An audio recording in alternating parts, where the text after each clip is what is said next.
Hey, Mark Yagi here, and here are your big stories for the day. First of all, let's start with what's going on in the chip market. They just wiped out $2 trillion in chips just like that. And if you stick around with me here, I'm going to show you what's going on in the chip market, but it's awfully scary. So, like, we have the NASDAQ down a huge amount today, but the Dow is up a huge amount because the war thing is maybe going away, all those, things that we hear every couple of weeks. So, what the heck is going on in the chip market? Now, the chip market was being driven by the AI market, right? The AI play.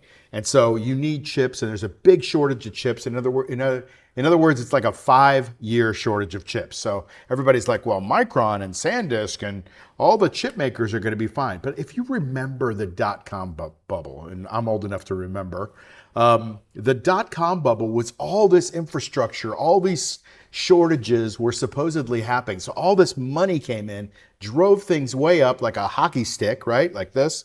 And it went way up. And then when things go way up and somebody starts to sell, people are like, I don't want to lose my profit. So they start to sell on top of it. And you get just this cascading effect. Well, last night, we had a cascading effect in Korea. Korea was down 11%, like one of the biggest losses in one day in several years.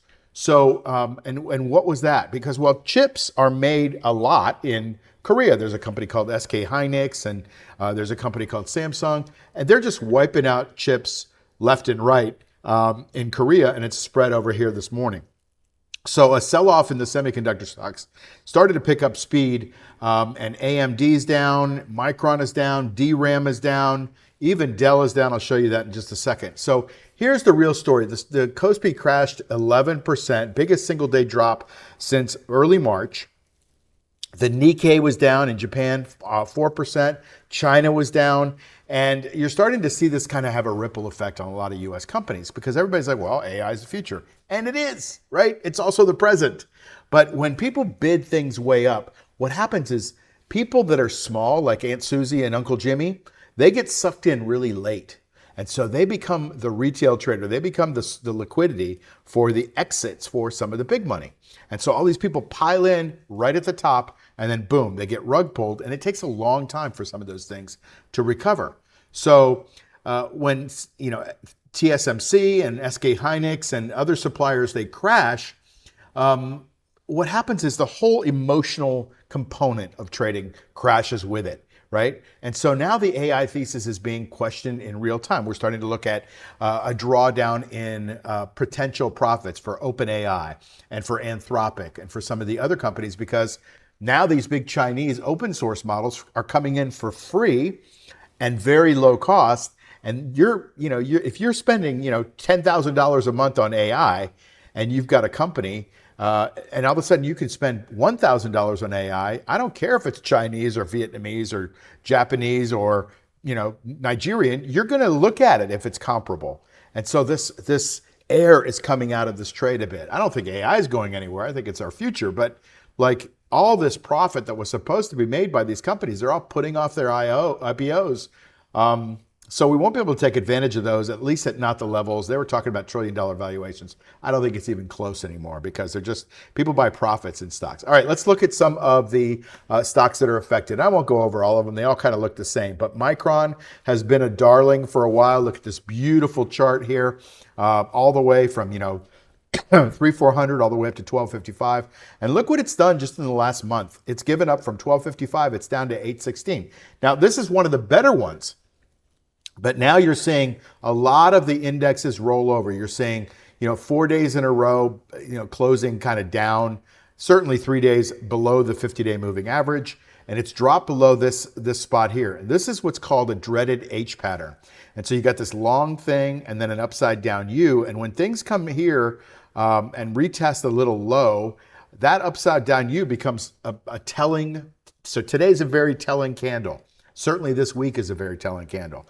And so if this comes in with a lot of volume, and it's going to need a lot more volume, and it closes below that, we're talking about possibly a visit down into this 500-600 level, visiting the 200-day moving average. Certainly maybe wanting to at least seek out that $600-700 dollar level. So that's the dreaded H pattern that I want you to keep a hold of it. It's something I talk about in my short selling book, and it's one of my favorite indicators if you're a short seller.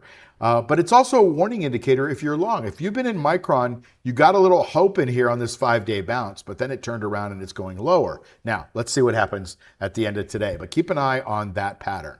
SanDisk, you can see what happened. This was a dreaded H. SanDisk was one of the darlings. Look at what this chart looks like, right? We're talking about $200, $300 all the way up to $2,300. Like, talk about a flyer, right? And then this one started to give up a lot of the ghost in the last month. And then it popped up, giving you hope. But this has all been under the 50-day moving average. You see that, right? And so when things go under the 50-day moving average, and look at the volume here, we've got a dreaded H pattern that wants to go lower. So I bet it comes down here in the next several days. Who knows? I don't know. I'm just guessing. I'm reading patterns.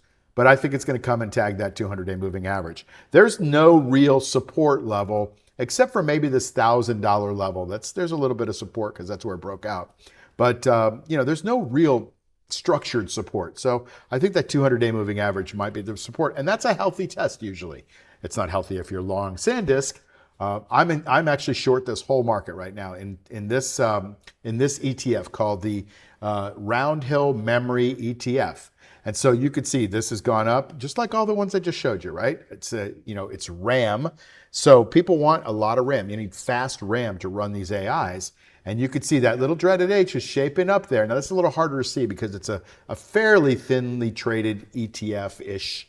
And it's new. That's why I say it's fairly thinly traded. But there's a sideways kind of a dreaded H, and today's a big candle. I don't think it's going to recover above this level today. We'll see what kind of volume we get. High volume, we're going lower. But this is a bit oversold as well. Dell, which has been an amazing darling, right? It's coming back to test this little gap area, I believe. That's 350 or something like that. 325, I guess. So stocks like to fill gaps. So I think it's coming back to test that area. Certainly testing the 50-day moving average. It's going to be some good volume on it. Not great volume, but 20%. And that's a significant move when that happens. Make sense? Okay. The market just flipped inside out. What am I talking about? Well, I'm talking about a rotation. The Dow is up 345. It's actually up 600 right now as I say this.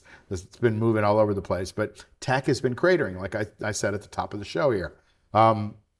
So we've got good, strong earnings, but notice where the earnings are. They're in, D.R. Horton and Nucor Steel and some of the other companies that are not tech, right?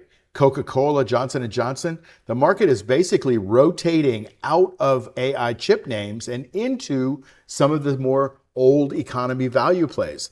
That's why the Dow is basically holding up relatively well compared to like the NASDAQ, which is fully tech laden, right? So there's a big sell-off. The money rotates out of the weak ones and goes into the strong ones.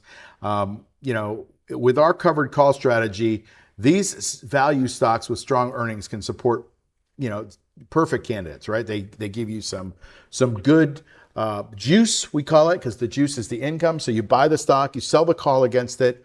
Elevated VIX gives you a little bit more juice. That's the volatility index. And that gives you better premium, better income during these periods of time where there's some rotation and a little bit of fear and panic in the market. Oil is crashing right now and nobody's really talking about it. So let's talk about it. Oil just collapsed on the US-Iran thaw. So things are starting to, cool off a little bit. Fewer bombs are dropping. I think they stopped the bombs for the last couple of days over the weekend. Oil dropped down to 81.49, and it hasn't been this low in a while. It still has been lower this year, but not in a while. And the market is basically opening flat based on what I just said. And the oil trade is going to be good because everything uses oil to move our groceries and to move commerce and people to travel again. So when oil drops, that means we get a little bit more profit in some of these companies.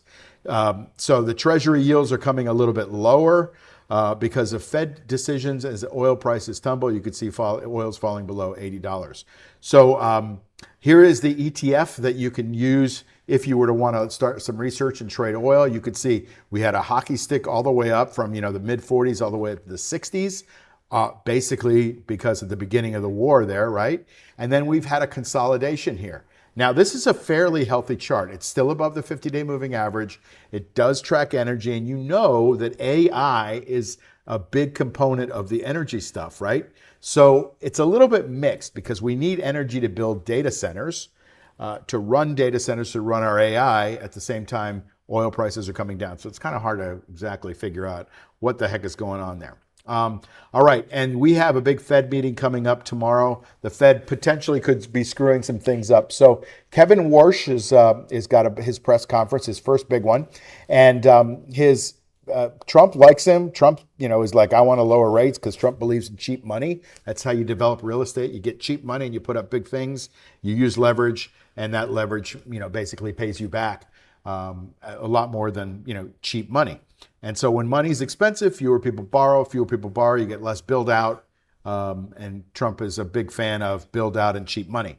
So that's why he brought Kevin Warsh in. But like I talked about on this channel several months ago, Kevin Warsh is really not known as the cutter, right? He's more known as a hawk. So he wants to be on top of inflation. Okay, so we just had a little bit of a job report, something this morning that kind of says, well, maybe things aren't as rosy as we thought, which might tell Kevin Warsh, hey, if things aren't as rosy as we thought, the last thing we want to do is raise rates, because a few people are thinking they're going to raise rates tomorrow in a surprise, and they might. I'm pretty much thinking they're not. Like, that's not the first press conference that you want to be out of the gate on with Donald Trump. It's like, hey, we're going to raise rates. Thanks for putting me in office. What could really happen tomorrow? Well, anything could happen. Things always happen with the Fed announcement. Comes out usually around 2:00, and then you see either a big rise and then a fall and then a rise again, or you see a big fall and then a rise or fall. That's kind of the pattern I've seen in several of these announcements. So there's going to be a lot of volatility. The VIX is a little bit elevated from where it's been lately, but there's some uncertainty. So we don't know exactly where that's going to go, but we'll see. The big one for me here is that Apple made a desperate move. I think this is a desperate move. I think Apple, the chart looks amazing. I think they're running a great company, kind of boring now, but they've got all these little revenue fingers, right? The stuff they stick in your ears, and the Apple subscriptions, and their insurance business, and their music business, and all the different devices. But what are they doing? Like, they're realizing that they're a pretty expensive product. And normally, if you want to buy a phone, you go in and you'll either sign up and buy it over time, or you'll just write a check, or use your credit card and just buy it at one time. Well, they're realizing their products are expensive. In fact, they just announced one of the biggest cost increases, or increases in their prices for a lot of their phones, a lot of their computers. Like the Mac Mini just went up $100. And so they're realizing that these components, all this RAM and all these chips, are getting expensive. That means it's getting more and more out of the price range of a lot of people to be able to buy it. So what did they do? Well, they decided to lease phones. Now, Tim Cook is a CFO. This is basically, he's on his way out. This is his last earnings call. But he's saying, you know what? We're going to lease iPhones for $18 a month. And what that does is it puts pricing power to the test. Now you'll be able to get the state-of-the-art, newest phones, and you'll be able to get them for $18 a month. Now, some of us have been buying them for $20, $30 a month, whatever. But you can also, lease them, and then when the lease is over, you give it back and get another phone. What is the deal here? Well, it's a big, big shift in Apple's business model from, these lumpy, I call them lumpy upgrade cycles, because essentially you jump in and you write a check, and then you're going to hold on to that phone for a couple of years. Or you jump in and you just buy the phone over time, and after 2 years, you're going to hold on to that phone, right? Well, now they're saying, look, we're just going to lease them. And then they're going to get that phone back at the end of 2 years, 3 years, whatever, and then they're going to be able to resell it, but the phone's not going to be worth as much. So there's some issues with this. What they're trying to do is take the top end of the market and keep it while bringing the bottom end of the market up so that they can afford Apple iPhones. We'll see if the strategy works. You can look at the stock. The stock has been an absolute dynamo over this past year.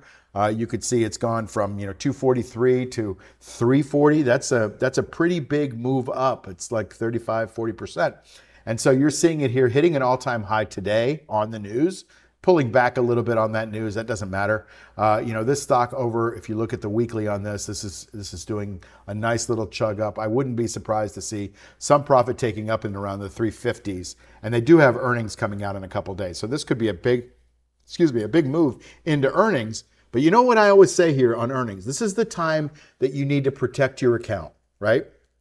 Most people try to be a hero and say, oh, they're going to crush earnings. How do you know? Like, you don't know. I don't know. It's like illegal for them to leak anything. So you can't really speculate. You're just a gambler if you're going to speculate. I always say there's 4 days a year that you can prevent catastrophic loss. And you can look at Tesla's numbers